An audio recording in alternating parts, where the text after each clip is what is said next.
put off by how long this video is, don't worry. I tend to jam-pack my videos with as much content, as many details as I possibly can, and I try to talk pretty fast. So while the video is a bit on the long side, I don't repeat myself, and I get into a lot of details about the subject that, pretty much anything that I feel I can comment on and that I think you might find interesting.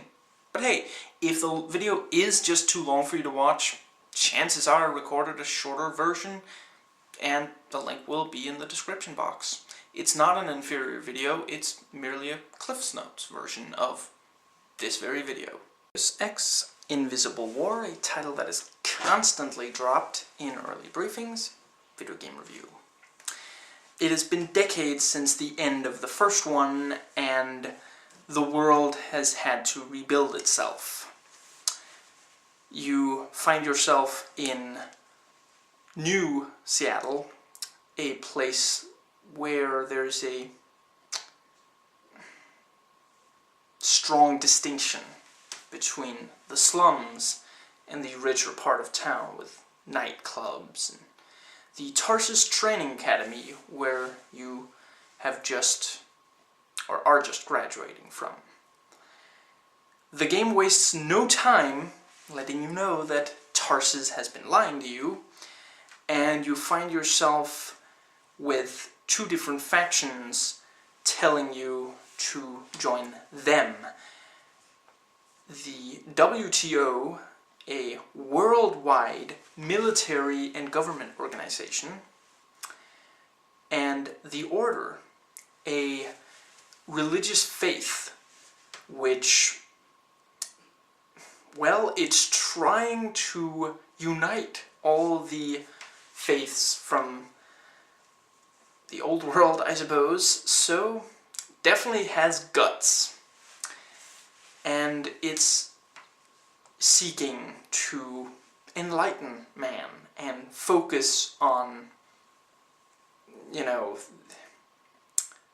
well, a system different than, I suppose, regular government, and certainly they oppose globalization. And yeah, the choice is entirely yours as Alex D, who, when the game starts, you get to choose between 6 different designs covering both genders, hence the unisex name, and a little bit of ethnicity as well. And yes, every choice you make over the course of the game will shape the rest of the game. Choices very much have consequences, and you do genuinely get to choose if you're going to do what the WTO asks you to do, or what the Order tells you to do. And after the first mission or two, their orders will start to conflict with one another, so you definitely have to choose carefully. And it's not an easy choice, because both of them will sometimes ask you to do some things that you maybe that cause you to pause.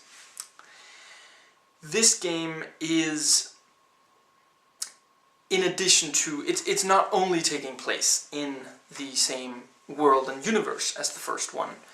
The collapse that, caused the world to need rebuilding was indeed caused by the ending of the first game. Not only does it take place in the same universe, but it does connect very much to the first game, with some characters returning from there, although all of them with unrecognizable voices for some reason, even though some of them actually got the same actor to come back. Anyway, and it is not newcomer friendly. If you haven't played the first one, there's going to be a bunch of stuff in this that really confuses you.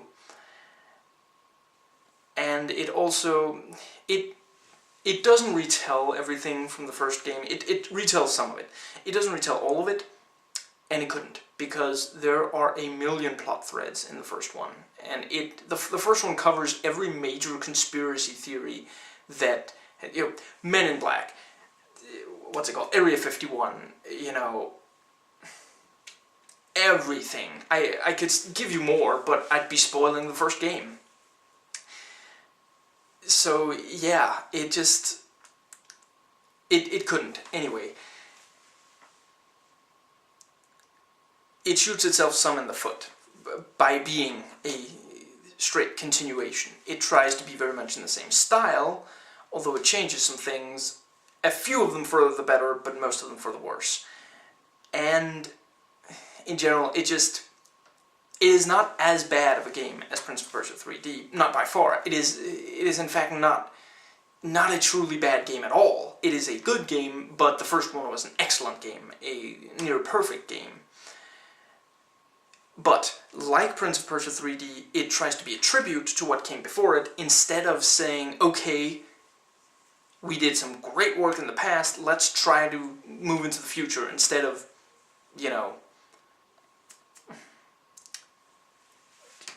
instead of just trying to recreate it.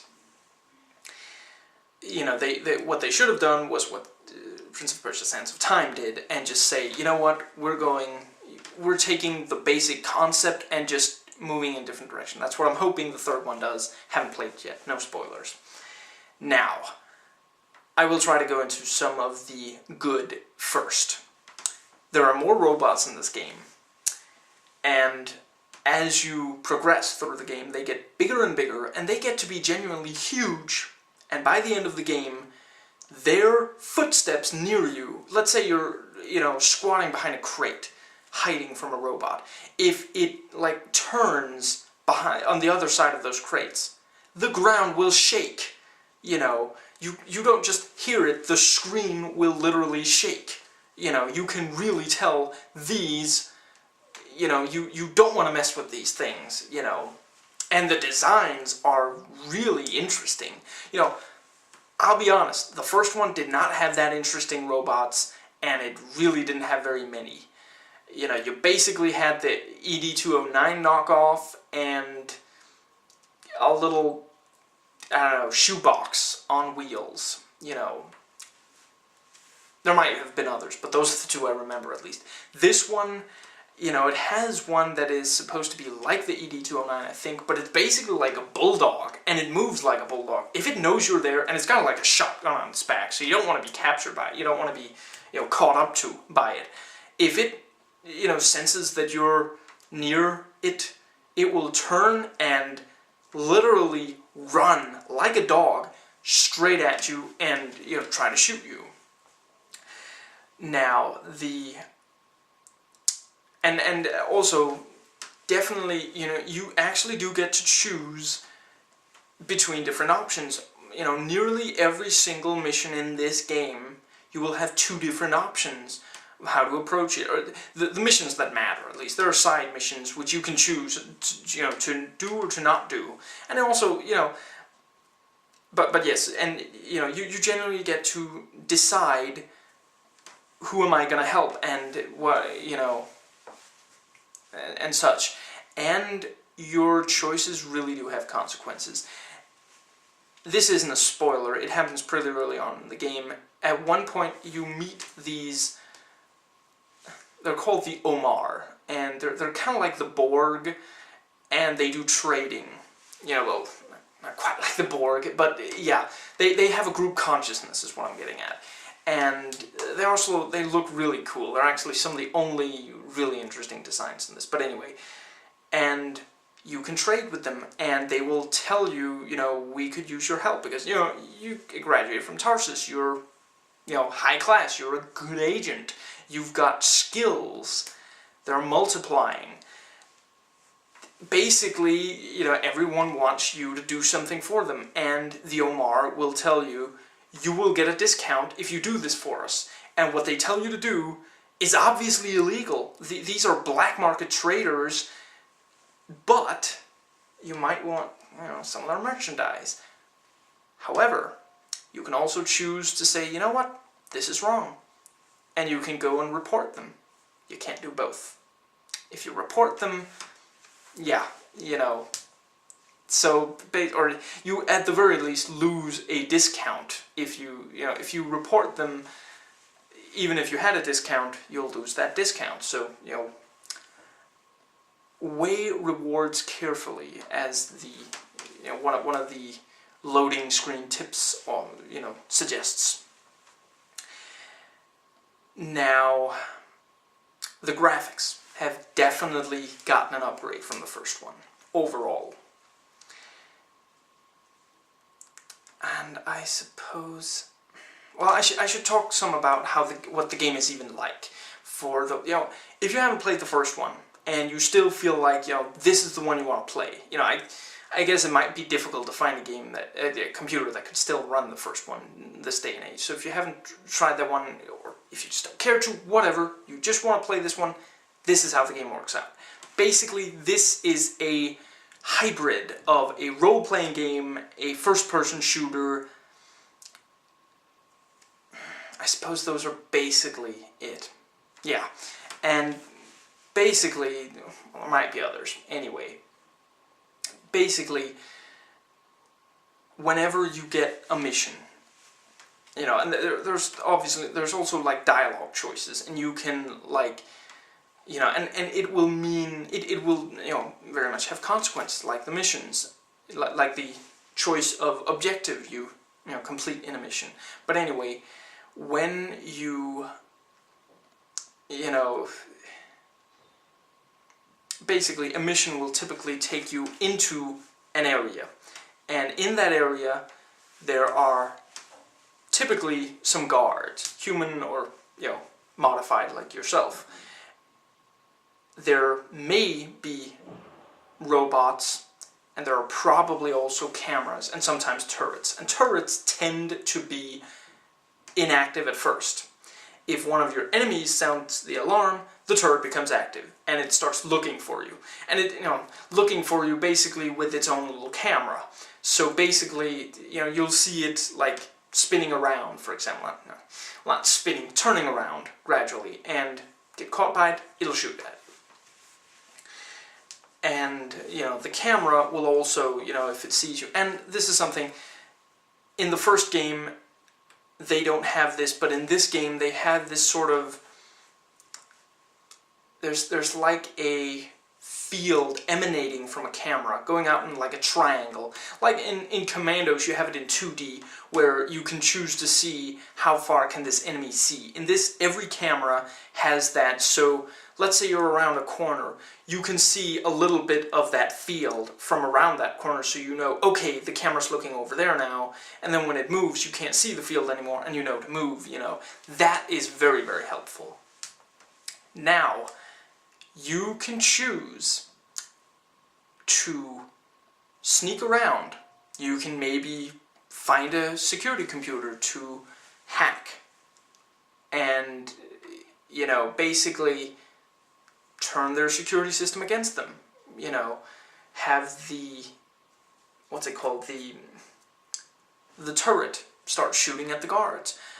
You can even choose to control the turret and manually dispose of the guards. Although for some reason, half the time the view is upside down, and this is just, annoying, a nuisance. I just wish they had like a button where you could, swap that around or something. I guess that some of the turrets are kind of upside down, but it isn't necessary, and their view is also quite dark, and that again just seems, I don't know, I guess a computer doesn't need to have more light, but still, they could have made it more visually attractive. Anyway, that's one option. You could also go in guns blazing and just, shoot everything. There are different ways to approach these, areas, but yeah, typically you have to infiltrate an area and do something in that area. Sometimes it will literally be take out everyone, but other times you can actually sneak in, or you can choose to kill everyone if you want. But that's the basic gameplay, and there are various But anyway, I have to talk about some of the negatives. Actually, just before I do want to make it clear, this story is really well thought out and really, really good. It's maybe not quite as excellent as that of the first, but it definitely is a story that you get into. One problem, though, is that several of the characters, you know, right at the beginning of the game, you meet 3 fellow Tarsus students. Now, over the course of the game, they're gonna, like, go down different paths, and you're gonna meet back up with them. But so long passes without you meeting with them, that you forget that they're there. Excuse me. And that actually happens with several of the characters in this game. Just, you forget that that character was even in the game, that there was even a story with that character. I'm not sure, but I think this game is shorter than the first, or maybe it's just that you interact with the same characters less. Maybe there are more characters. No, I don't think there are more characters. I can't quite put my finger on it, but it definitely does not handle the multitude of characters anywhere near as well as the first one. Because in the first one, I never forgot a character. And there are a ton of characters in the first game. There are dozens of characters. Now, yes, the negatives. I guess I'll start with the graphics. In spite of their having, grown, some of them do remain on the level of the first one. And the first one I can kind of forgive, because that game is from 2000. This game is from 2003. And yes, that's only 3 years. I'm sorry, Prince of Persia: Sands of Time, I believe that was 2003. Yes, that was 2003, because the trilogy is over those 3 years, from 2003 to 2005. Same year. Far better sort of human movements, and the eyes. Just, go back. I know that game is like almost 10 years old by now, but if you go back and you watch the cinematics from from Sands of Time, those eyes really give off emotion. You can really tell. They seem very human. In this, all of the eyes are dead. And again, some of that was true in the first one, but actually in the first one they were smart enough to cover up the eyes of our lead with sunglasses, so that every time you cut to J.C. Denton, who you control in the first game, he just looks cool. You don't care if there are even eyes under there. In this one you're always seeing Alex's eyes, and you can never tell what emotion he is, feeling. You can tell some from his voice, but there's never anything in his face to indicate it. And the movements just remain these stiff, awkward movements. And coming from me, that's saying a lot.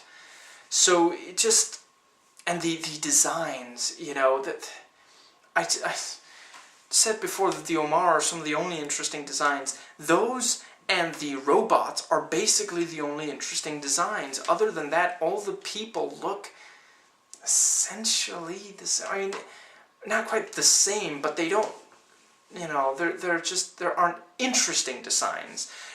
You just have these sort of, and a lot of the faces are the same, actually. I kept meeting people where it's like, oh, hey, regular male face number 2, I saw you 10 minutes ago. It just, I don't know, I really have no idea why they would, yeah. And actually some of the eyes were very, zombie-like, really open and just really creepy, staring at you with this, just, yeah. I don't know, maybe everyone in this game should have worn sunglasses. The locations are also kind of, there are fewer locations than the first one, and it's also just less compelling. I mean, the very first mission of the first game, you're securing the Statue of Liberty from terrorists. That's awesome! Who doesn't want to try that? That is just immediately, this is a game I want to play. The first mission, I don't even remember the first mission of this, come to think of it. I I think I was searching for evidence that some guy did something or something like that, but it's so bland. There is no, I mean, near the end, we do get set pieces, we do get some really cool locations that are memorable, and you do actually start to really feel like you're making a difference, especially the ending. The ending very much feels like, you know, and there are multiple choice endings, like in the first one, you know. You very much feel, and regardless of which ending you choose, you will be greeted with, you will be treated to another, you know, nicely animated CGI cutscene, like the intro cutscene. Now, but yes, you know, that's it, and it's too little too late, and yeah, it just kind of, you know, a game like this really should, on occasion at least, I'm not saying that every mission in the first one was mind-blowing, but I'm saying there were several of them. There are missions just off the top of my head in the first one, I'm not going to spoil them, you know, that are fantastic, and that you really, you know, like, remember and tell your friends about. This one, not so much. I mean, the plot, you might be, like, you know, discussing with other people, but there are really not very many. It's not that the missions are, like, uninteresting. There are several where you really have to think about how to approach an area, but it just doesn't feel like what you're accomplishing by, you know, completing your objectives is something grand and really important. Again, until near the end.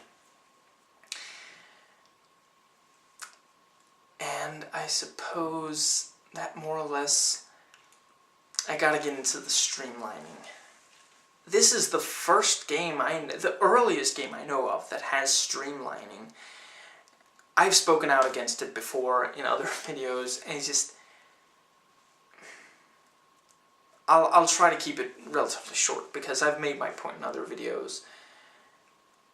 Basically, streamlining takes away some of the risk and chance. It means that there are fewer things that you can do, and thus fewer things that can go wrong. And the fewer things that can go wrong, the more boring a game basically is. I mean, other than stuff that can go wrong from things like bugs, you know, I'm talking about, let's say, well, but basically, it eliminates a lot of freedom of choice. And freedom of choice is what makes, especially games like this, very interesting. What is a role-playing game without freedom of choice? I mean, that's the whole point. That is the raison d'etre of role-playing games. That, you know, that there are rules, and you have a bunch of different choices within those rules. That is the point. And when you're combining items and giving less choice, it just, yeah, and it also, it makes the world feel much smaller in this case, you know, but I'll give a few examples. And actually a great case, or a great example for how this game simultaneously has too much freedom and too little freedom is in the biomods. There's too little freedom in that in the first game, you have 9 slots for biomods. 9. And with each slot, there are 2 different choices. That's a total of 18 different ones that you can choose between. And in both of these games, there is one that has already been placed. So, you know, basically the first one has 10. This one has 6. Yes, 6. And the one that's already been allotted is basically just, there's a light, you know, it's I guess instead of a flashlight, basically, you know, you can turn on a light with it. Anyway, this has 5 slots that you can put into as opposed to 9, and 3 options for each, so only a total of 15. Yeah, thus, you know, too little choice when compared to, and at the same time too much, because the moment you have a biomod, you can assign an ability to any of these 5 slots. In the first one, they were specific. In the first game, also, this game tosses biomods at you from almost immediately. You know, you haven't played the game for very long. By the way, before I forget, I should say, this game took me 30.5 hours to complete, and I went everywhere, so it's not going to take quite that long for everyone.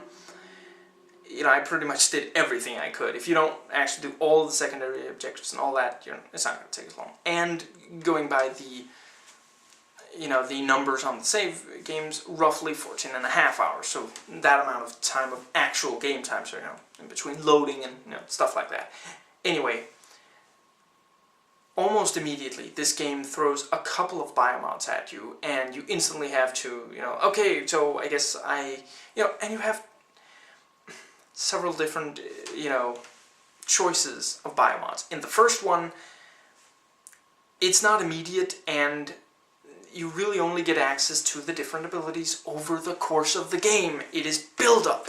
It is a fantastic thing in the first game to find a new biomod, and you're like, ooh, I can install this here. Oh, I get access to 2 new abilities. I can't wait to figure out which one I should use, and which one does what, and how will it help me, you know. And in this one, it's just immediately, well, I can use this, I can use that, I can use that. You know, it's just, it's not as interesting to immediately get all that choice. It's pedestrian. There's nothing interesting to it, and it's not that the biomods are bad. I'll get into that some more. Anyway, excuse me, haven't had lunch yet. There are 2 different kinds of biomods in this game: the legal, regular biomods and the illegal ones. And the illegal ones, you know, allow you to, there's basically 1 illegal ability for each of the 5 slots, so those are the remaining 5, and the legal ones, you know, 2 regular abilities for the, which I guess is, you know, also inspired by the first one, you know, where it was also 2 for each. So yeah, in that way, 15, and the moment that you have just 1 legal biomod, you have access to 10 different abilities, and again, this is way too much. Anyway, the placement of the different abilities is really strange, so I wish they had just ditched the thing with, like, linking it to, you know, in the first one it makes a lot of sense. Like, you put something on your legs, it's gonna affect how quickly you move or how silently you move with your legs. In this one, with the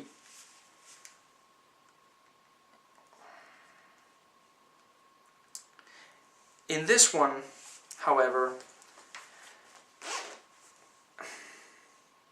for some reason, the eyes have healing, for example. I have no idea why that would be there, you know, and it's just, they wrote themselves into a corner because they wanted specific biomods, and they wanted to have them attached to different body parts, and I just can't see why they didn't just say, you know what, it is no longer, you know what, it's no longer connected to any body part. A biomod is a biomod is a biomod. It just, whatever, it does something with that. But anyway,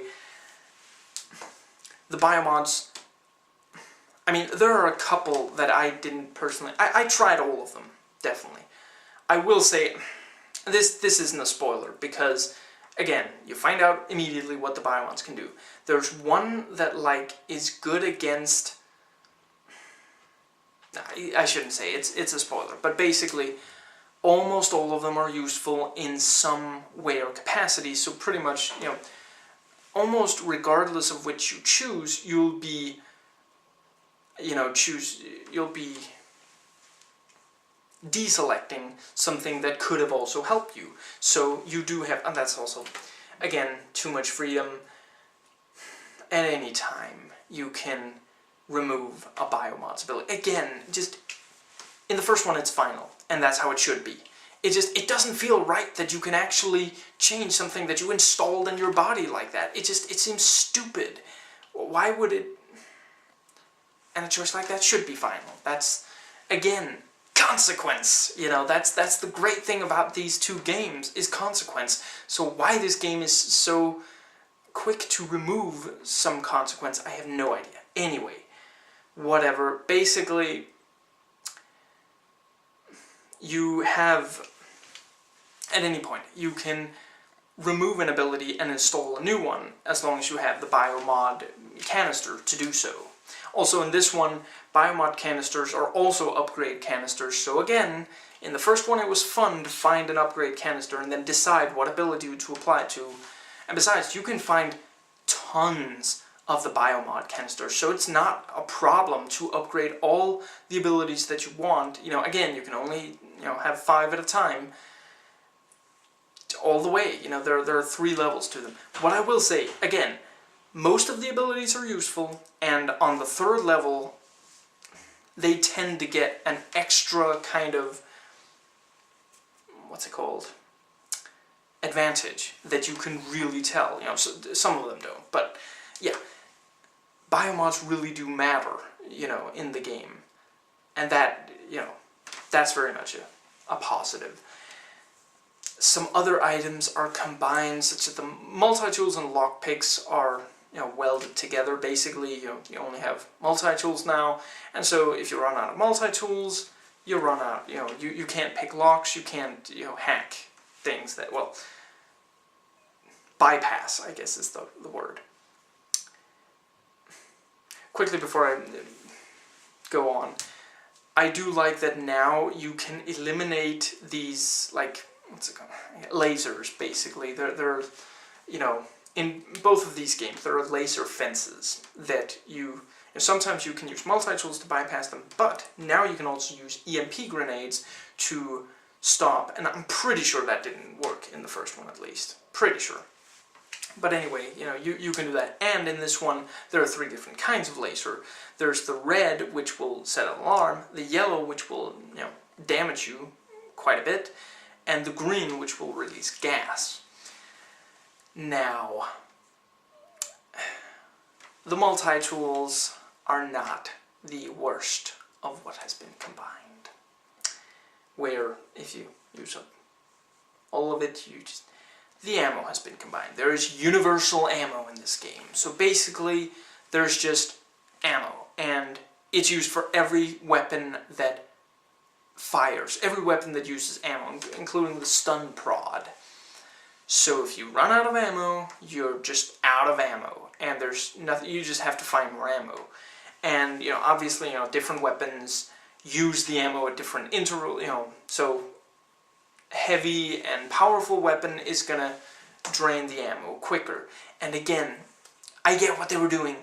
I realized that they wanted to sort of put a limit to how much you could be using a weapon. The first game did that as well, but they did it the smart way. The smart way, limit the amount of ammo that you find for the powerful weapons. Because that way, if you want to just run around using the pistol for a ton of time, you just have to make sure you have ammo for that one. You know, in the first one, if you do run out of ammo for a certain weapon, you may have to use another weapon. Again, in this one, you can use whatever weapon you find. You might run through the game with the first weapon you find. It doesn't matter. You know, there is no... It also makes, again, the world seem smaller. The world seem less real. And then also, you no longer punch in codes. In fact, a bunch of the time you don't really interact, or at least when you interact, there's only the one choice. Like, if you can hack, you can no longer buy snacks from a machine, for example. You can only hack it, and a bunch of snacks will come out. And I'm not entirely sure, but you might actually be, what's it called, you know, be attacked by that, for example, the WTO, because they're, you know, upholding the law. I don't know for sure if that works for snack machines, but I know if you hack some things and they see it, you know, and again, you might have just wanted to buy a snack, you know, you might just, so, yeah, it just takes away that choice. If you find a passcode and you have to enter that into one of those keypads, you don't get to type in the numbers yourself. And again, it's not a huge thing, but it does make the world seem smaller. It was a it was enjoyable in the first game to actually find a keypad. And in fact, in the first game, you might, try to crack a code, because you could if you were, lucky, or if it had very few digits. But then you'd find like a keypad that had like 5 numbers, and you'd be like, oh, I can't crack that, I need the key code, and it made the world seem real, because that's something like a real thief would do, like, how good is the security here? Oh, it's really good, I need to really think about this, stuff like that. There are some more positive things that I neglected. Well, actually, I have at least one more negative thing before I return to the positive. The inventory is positively tiny, and you can barely increase it at all. They're basically, I think it's like 12 spots you have. I mean, and everything takes up the same amount of space. So you got a can of soda, takes up the same amount of space as, a submachine gun. Again, in the first one, you had different ones. There was also only one type of each, weapon. So, whereas in the first one, there are 2 different kinds of shotgun, and they will take up different amounts of space. And they fire at different rates, and there are different statistics to them, and you could actually read those. You could get numbers on them, and it would like say fires so and so fast, deals so much damage. There's nothing like that here. Basically, early on I had to decide between, I think, 3 different short-range weapons, and all I had to decide with what, I mean, you could go by damage some, but you'd have to find an enemy, because you can't just, read it. So basically, there's damage, and there's how fast it attacks, and that's it, But yeah, so again,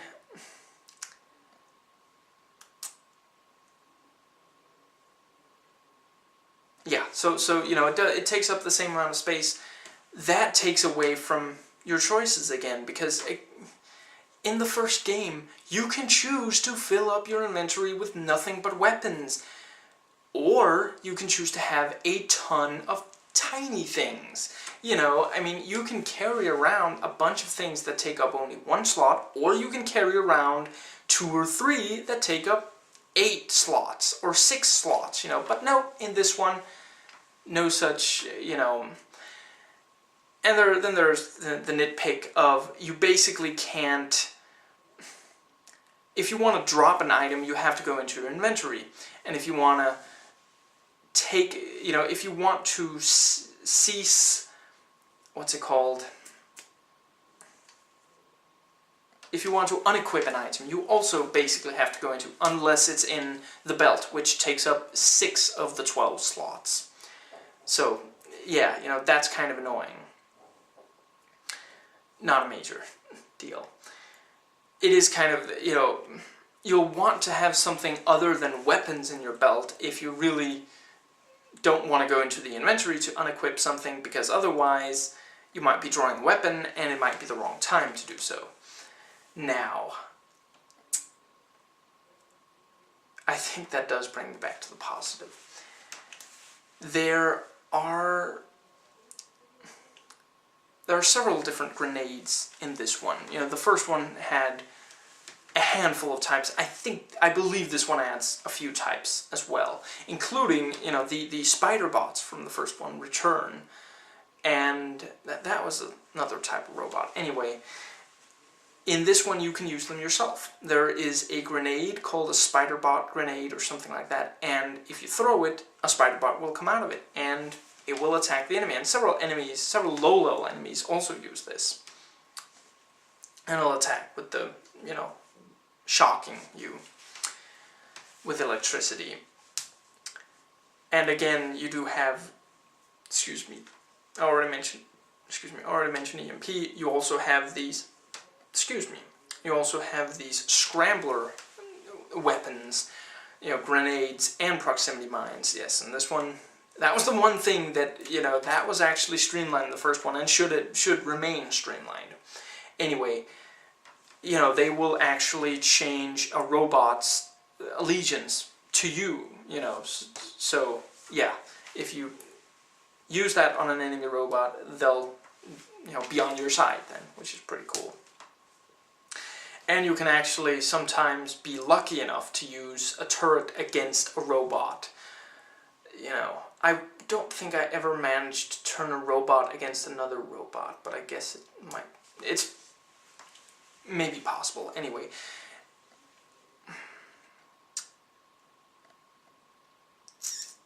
also, another negative. I'm sorry, I swear I thought I was done with them. There's a biomodification that allows you to take over robots. It means that you yourself will be standing still the moment that you've taken it over. Taking it over will take some seconds, like 10 seconds or so, so you might be killed by the bot while you're trying to take it over if you're not careful. And if there are guards around, they might kill you either while you're trying to take it over or right after. And if there aren't guards around, why are you taking over a robot? They don't move very far, and you tend not to be able to, like, you know, you can fly with them, but basically you can't ascend or descend, you know. I should also point out, almost all the biomods are from the first game. I get it. The biomods in the first game were brilliant, and it's difficult to come up with something good that isn't that. But if you can't come up with something good that isn't that, why are you making a sequel? You know, it's a huge part of the reason why we even play these two games is the biomods, and this just feels like a retread, you know. Also, again negative, biomods are now combined with skills. The skills of the first game are completely gone, you know, so you can't use skill points to upgrade. You know, again, in the first one, you start out, you don't aim well, and let's say you want to aim well with a pistol-type weapon. You upgrade the skill that is called pistol, and your aiming will get better and better, and it's actually, the reticule starts out like really far away, and it zeroes in, and the higher upgraded it is, the quicker it will zero in, and if you also modify the weapon to be more accurate, it'll start zeroed in. That's brilliant! That means that you're making choices and they're having consequences, and if you don't do that, there's other stuff to use those skill points on. Maybe you want to save on how many lockpicks you use, so you upgrade the lockpicking ability, etc., etc. But no, here, just a few of those skills have translated into biomods for no good reason, and again, it just cheapens the experience. It gives you less choice, and makes the world feel smaller and less important. Anyway, there are still, you know, explosive grenades, although I think for some reason they're called concussion grenades. I don't get that. Anyway, you still have gas grenades. You have this thing called the noisemaker grenade. I'm not entirely, yeah, I never actually got around to using that. Yeah. Anyway, I assume it's for drawing attention or distract, you know. I don't know. There are basically flashbangs as well. You know, so again, you know, you have a bunch of different ones. You have proximity mines, and, you know, in the first one you could use grenades as proximity mines, but again, I already talked about that. In this one, that's something really good. This one, every weapon, except for the melee weapons, has alternate fire. Every single weapon. Now, a couple of them, it's just a scope. You know, 2 or 3 of them, it's just a scope. Obviously, the sniper. And this also does have, you know, this has a weapon that can just stun over, you know, a bit of distance, and that one has a scope as well. I think it's called the bolt caster. Very useful. Anyway, for most of them, it's something really useful. Well, even the scope's useful as well, obviously. But anyway, just finish off on the grenades, and then I'll give some examples of the weapons. The grenades, alternate fire means that it explodes the moment it hits something, and the regular fire, it'll just bounce. The proximity mines, regular, just, it's a proximity mine. Something goes near it, it explodes. The other one is a time detonation, which obviously can be very useful. And you do have a lot of strategic opportunities in this game, especially with the biomods, and yeah. Now, really briefly, I should also note, the game has a menu that stores notes, but it stores so few and such useless notes that I don't know why they bothered. Anyway,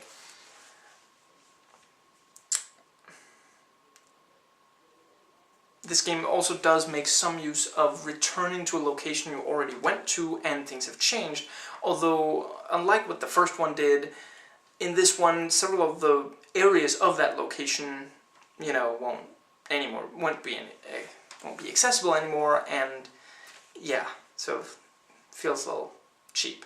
Anyway, the weapons. You know, pretty much every weapon has something really cool as alternate fire that would make you seriously consider keeping that weapon.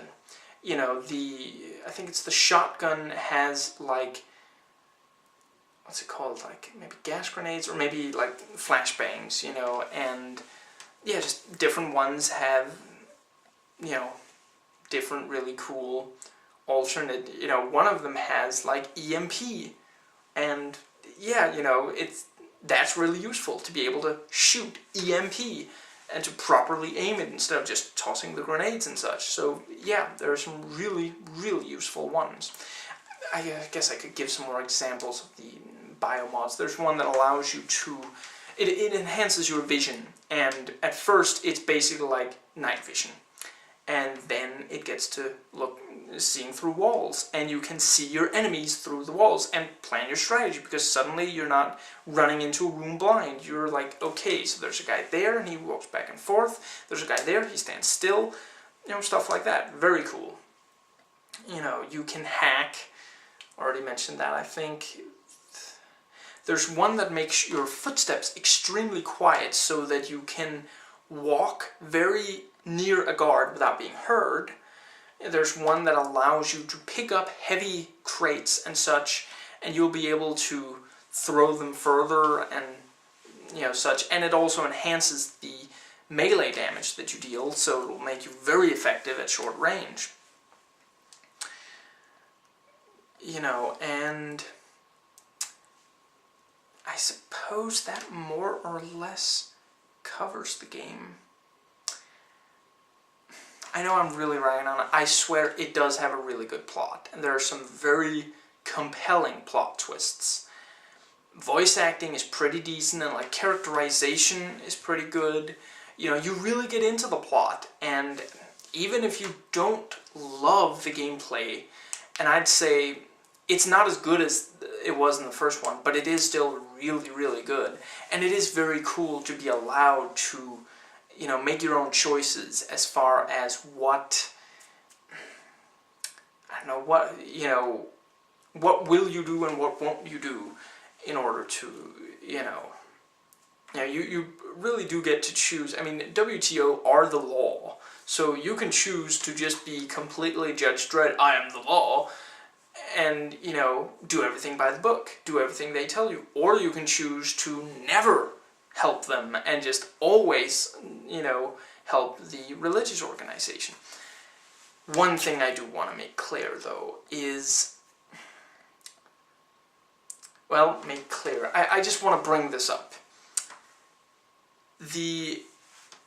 It's interesting to set up these two, you know, competing opposites, the sort of government and this more sort of vague form of system, I guess, and a system that more tells you get to decide. You just think and you reason with yourself, you know, instead of following law. You know, just the difference is there.